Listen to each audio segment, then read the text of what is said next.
Ward 53 जो हमेशा चर्चों में बन के रहा है और स्थानीय पार्षद मनोज चौधरी, आज हम उनसे वार्ड के विकास को लेकर चर्चा करेंगे कि 5 साल में कितना विकास हुआ और कितना रहेगा। पार्षद जी, आपका हमारे न्यूज स्पीड चैनल में आपका स्वागत है। धन्यवाद जी। पार्षद जी, 5 साल हो गए हैं, 5 साल में वार्ड में विकास कितना हुआ है और 5 साल पहले वार्ड किस स्थिति में था?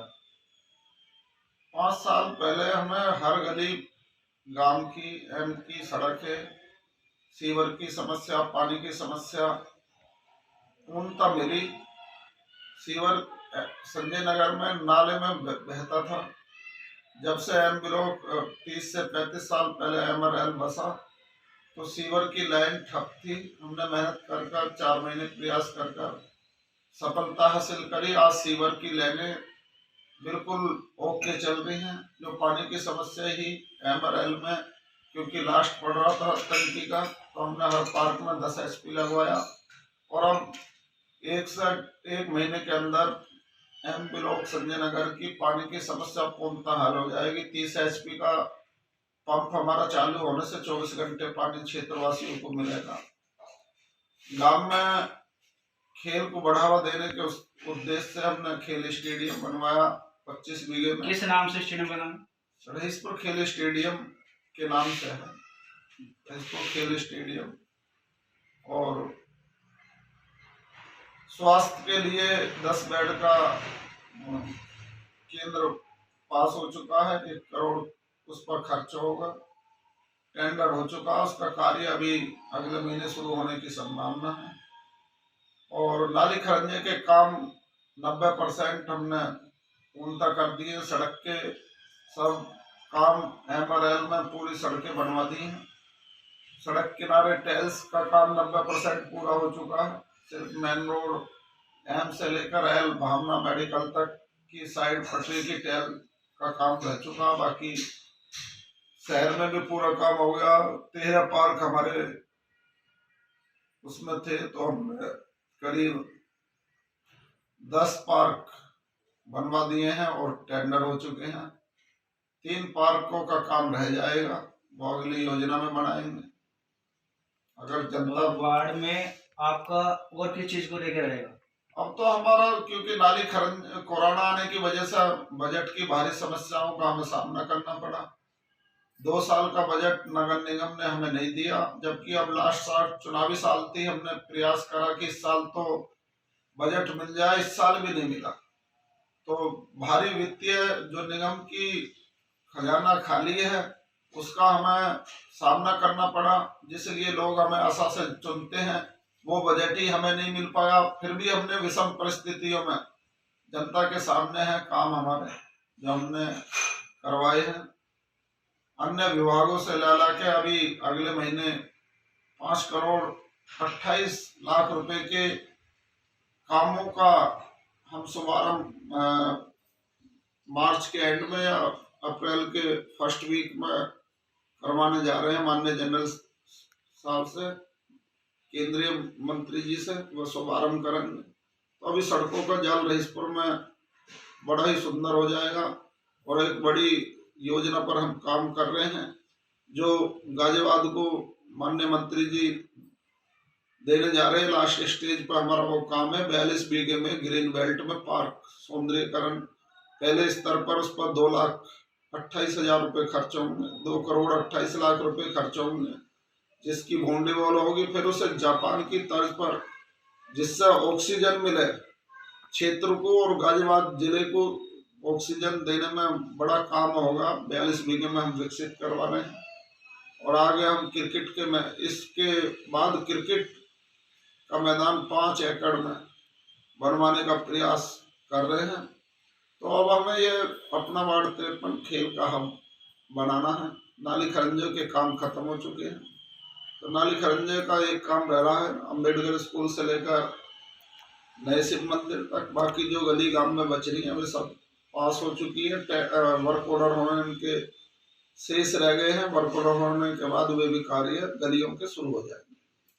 आपका एजुकेशन पर भी कुछ रहेगा? एजुकेशन पर हमारे यहाँ दरअसल LMC ना होने के कारण हमें दिक्कत आ रही है।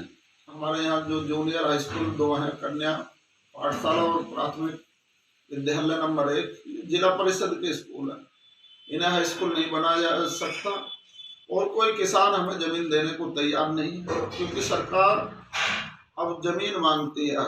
यूपी बोर्ड के अगर स्कूल होते तो ये हाई स्कूल हो जाते, और अगर हम केंद्र से भी हमने प्रयास करा तो उसमें एक स्कूल से दूसरे स्कूल की दूरी 15 किलोमीटर होनी चाहिए और हमारी दूरी है 500 मीटर। तो इसलिए दिक्कत आ रही है एजुकेशन पर। और हमारे 500 मीटर दूर कमलहन नगर में विशेष केंद्रीय स्कूल है और नज़दीक भी काफ़ी शिक्षा का वो है। तो शिक्षा पर तो बच्चे अब हमारे गौर दे ही रहे हैं। सब प्राइवेट कॉलेजों में ही बच्चे पढ़ा रहे हैं, सरकारी कॉलेजों में तो पढ़ाने ही बंद हो गए हैं। ऐसा क्यों? लोगों का सोच बदल गई है और सरकार जो हमारी, मेरा मानना पूरे देश में एक शिक्षा प्रणाली अगर हो, अगर, क्योंकि अब पेपर नेट वाले भी सीबीएसई बोर्ड पर ही आधारित हो गए हैं, तो ये जो लोकल है यूपी बोर्ड है या पूरे देश में कहीं भी अलग है, एक शिक्षा प्रणाली हो तो उससे हमारी शिक्षा व्यवस्था ज्यादा सुधर जाएगी। यूपी बोर्ड में अंग्रेजी कमजोर होने के कारण अब बच्चे आईएएस में या पीसीएस की परीक्षाओं में नहीं खरे उतर रहे हैं। तो बच्चों का भविष्य देखते हुए माता पिता भी उन्हें इंग्लिश कॉलेजों में भेज रहे हैं। तो अब शिक्षा तो प्राइवेट हाथों में चली गई है। आपका कहना है इंग्लिश मीडियम भेज रहे हैं प्राइवेट उसमें, अगर जब हमारी देशभाषा हिंदी है, अगर बच्चों को हिंदी नहीं आएगी इंग्लिश तो फायदा क्या उसका?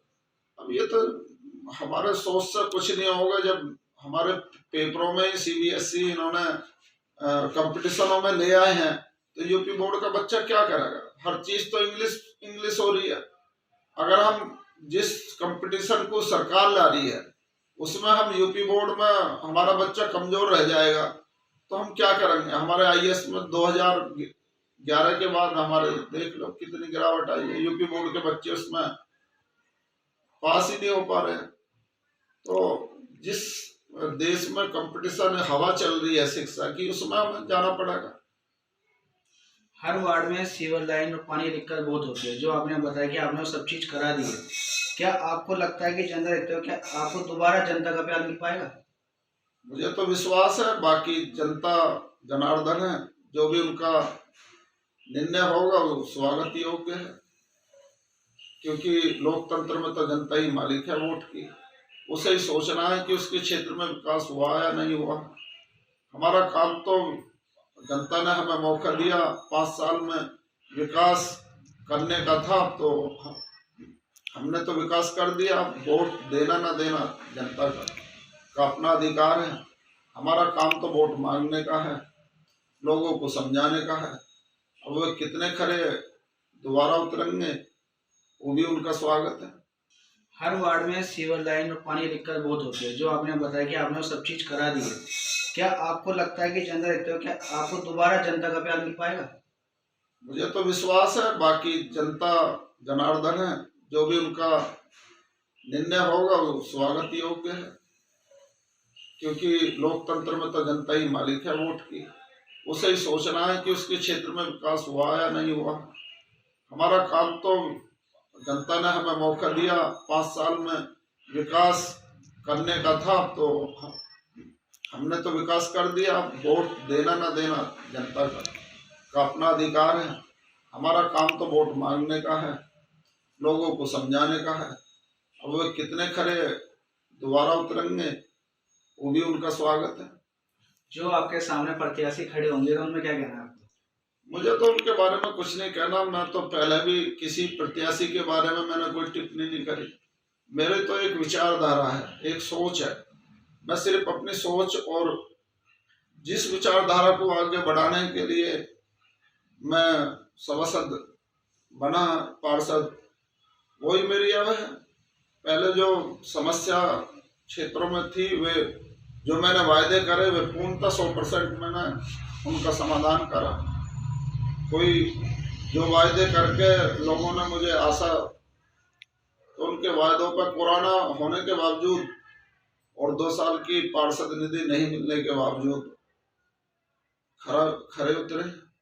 आपने देखा कि जो हमेशा विकास के बारे में चर्चा में रहे हैं पार्षद मनोज चौधरी जी, उनका उन्होंने सब चीज बता दिया कि अगर जनता का दोबारा प्यार मिला तो जो आधा अधूरा काम रह गया है, जैसे स्पोर्ट को लेकर है और खेल मैदान को उसको लेकर वो पूरा काम करें।